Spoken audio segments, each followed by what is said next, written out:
Ambati silks Kanchipuram sorry store now in Vijayawada. Exclusive పట్టు saris, సల్వాస్ and lehengas. అగ్రరాజ్యం America మరో మహా సంగ్రామానికి కౌంట్ డౌన్ మొదలుపెట్టిందా?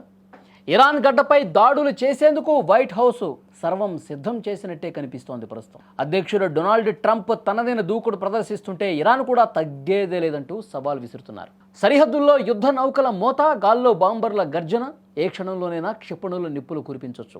అటు ట్రంప్ మొండితనం, ఇటు ఇరాన్ పంతం వెరసి ప్రపంచం ఇప్పుడు ఒక అగ్నిగుండంలా మారింది. అసలు ఈ యుద్ధం ఎటు దారి తీస్తుంది? ట్రంప్ వ్యూహం ఏంటి?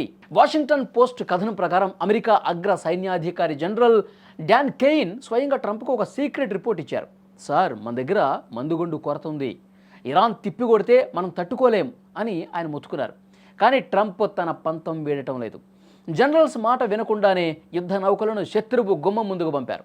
సైనిక నిపుణుల హెచ్చరికలను బేఖాతరు చేస్తూ ట్రంప్ చేస్తున్న ఈ సాహసం అమెరికాను ముంచుతుందా లేక గెలిపిస్తుందా అన్నదే ఇప్పుడు పెంటగాన్లో నడుస్తున్నటువంటి హాట్ టాపిక్.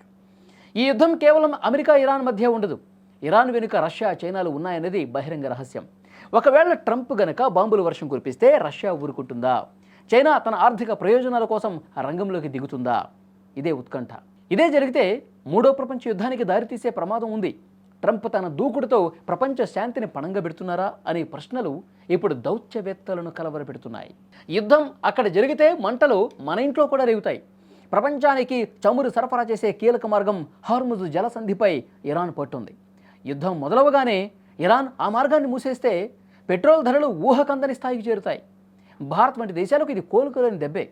నిత్యావసర వస్తువుల ధరలు ఆకాశాన్ని తాగుతాయి. ట్రంప్ ఒక దేశం మీద చేస్తున్నటువంటి దాడి ప్రపంచ ఆర్థిక వ్యవస్థను కుప్పగూల్చే ఒక బాంబులా మారే అవకాశం ఉంది.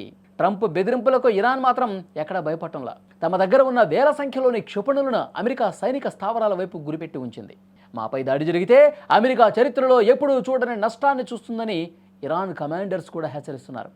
తన దేశపు గర్వాన్ని చాటుకోవటానికి ట్రంప్ సిద్ధమవుతుంటే తమ మనుగడ కోసం ఇరాన్ ప్రాణాలకు తెగించి పోరాడేందుకు రెడీ అయింది.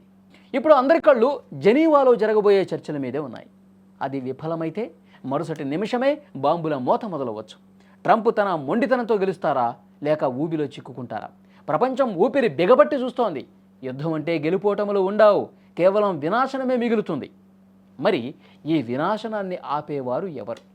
ట్రంప్ నిర్ణయమే ఇప్పుడు ప్రపంచ తలరాతను నిర్ణయించబోతోంది.